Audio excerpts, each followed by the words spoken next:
கிறிஸ்துவுக்குள் பிரியமானவர்களே, ஆண்டவரும் இரட்சகருமாகிய இயேசு கிறிஸ்துவின் இனிதான நாமத்தினாலே உங்களை வாழ்த்துகிறேன். இந்த நாளிலும் கூட கர்த்தர் நம்மோடு கூட பேசுகிற தமது பெலனுள்ள வார்த்தை மத்தேயு 28:6 அவர் இங்கே இல்லை, தாம் சொன்னபடியே உயிர்த்தெழுந்தார். ஆமென், ஹல்லேலூயா. இந்த நாளிலும் கூட கர்த்தர் இந்த வார்த்தையின் வழியாய் நம்மோடு கூட இடைப்படுகிற தேவனாய், நம்மை பலப்படுத்துகிற தேவனா இருக்கிறார். நம் இயேசு உயிர்த்தெழுந்தார். நம் இயேசு மரணத்தை ஜெயித்தார். நமக்காய் பாடுகளை பட்டு, நமக்காய் அடிக்கப்பட்டு, நமக்காய் நொறுக்கப்பட்டு, நமக்காய் துன்புறுத்தப்பட்டு, நிந்தைகளையும் அவமானங்களையும் ஏற்றுக்கொண்டு, நமக்காய் இரத்தத்தை சிந்தி, தமது சரீரத்தை பிட்க கொடுத்து, மரணத்தை ருசி பார்த்து, அவர் மரித்து மீண்டுமாய் உயிர்த்தெழுந்தார். அந்த உயிர்த்தெழுதலின் வல்லமை நம்முடைய வாழ்க்கையில் செயல்படும்படியாய், நாமும் உயிர்ப்பிக்கப்படும்படியாய், நாம் மரித்தாலும் உயிரோடு எழும்பும்படியாய் கர்த்தர் அந்த வல்லமையை நமக்கு கொடுத்திருக்கிறார். உயிர்த்தெழுதலின் நிச்சயத்தை கர்த்தர் நமக்கு கொடுத்திருக்கிறார். நாம் மரித்தாலும் பிழைப்போம், நாம் மரித்தாலும் மீண்டுமாய் உயிர்த்தெழுவோம், நாம் மரித்தாலும் ஆண்டவர் சமூகத்துக்கு செல்வோம், நாம் மரித்தாலும் ஆண்டவரோடு கூட பரலோக ராஜ்யத்தில் நாம் பிரவேசிப்போம் என்ற நம்பிக்கையை கர்த்தர் நமக்கு கொடுத்திருக்கிறார். அவர் இங்கே இல்லை, அவர் நமக்குள்ள இருக்கிறார். ஆமென். அவர் உங்களுக்குள்ளும் எனக்குள்ளுமாய் இருக்கிறார். நமக்குள்ளாய் அவர் இருக்கும்போது நம்முடைய வாழ்க்கையில் மரித்தவை உயிர்ப்பிக்கப்படும், மரித்த அவயங்கள் உயிர்ப்பிக்கப்படும். அவர் நமக்குள்ளா இருக்கும்போது அடைக்கப்பட்ட வாசல் திறக்கப்படும். அவர் நமக்குள்ளா இருக்கும்போது பொல்லாத சத்துருவானன் போடுகிற முத்திரைகளை கர்த்தர் தகர்ப்பார்.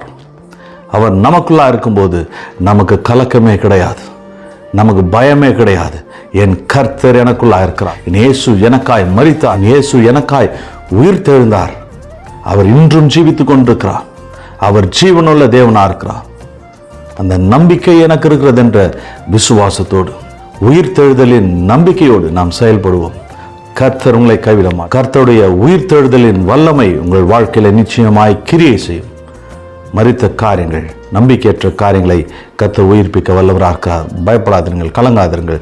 கர்த்தர் உங்களோடு கூட இருக்கிறார். ஆமென். அவர் எல்லாவற்றையும் பார்த்துக் கொள்வார். எங்கள் அன்பின் பரலோக பிதாவே, இயேசு கிறிஸ்துவின் நாமத்தினாலும் சமூகத்தில் வருகிறோம். நீர் நல்லவர், நீர் வல்லவர் அப்பா. எனக்காய் மரித்தீர், எனக்காய் அடிக்கப்பட்டீர், நொறுக்கப்பட்டீர், இரத்தத்தை சிந்தினீர், பல பாடுகளை எனக்காய்ப்பட்டீர், நிந்தைகளை அவமானங்களை சகித்து கொண்டீர், எனக்காய் மரித்தீர், மீண்டுமாய் உயிர்த்தெழுந்தீர். ஆண்டவரே, அந்த உயிர்த்தெழுதலின் நிச்சயத்தை வல்லமையில் கொடுத்ததுக்காய் ஸ்தோத்திரம் அப்பா. கிருபை, இரக்கம், தயவங்களை தாங்கட்டும். நாங்கள் இனி கலங்காதபடிக்கு, நாங்கள் மரித்தாலும் மோடு கூட இருப்போம் என்ற நம்பிக்கைகள் கொடுத்ததுக்காய் ஸ்தோத்திரம். உண்மையை நாங்கள் நோக்கி பார்க்கிறோம். காத்துக்கொள்ளும், வழிநடத்தும், ஆசீர்வதியும், பலப்படுத்தும். இயேசுவின் வல்ல நாமத்தில் பிதாவே, ஆமென், ஹல்லேலூயா. கர்த்தர் உங்களுக்குள்ளும் எனக்குள்ளும் வாசம் பண்ணி கொண்டிருக்கிறார். கலங்காதிருங்கள். கர்த்தர் இந்த நாளிலும் உங்களை ஆஸ்வதிக்க வல்லவராக இருக்கிறார்.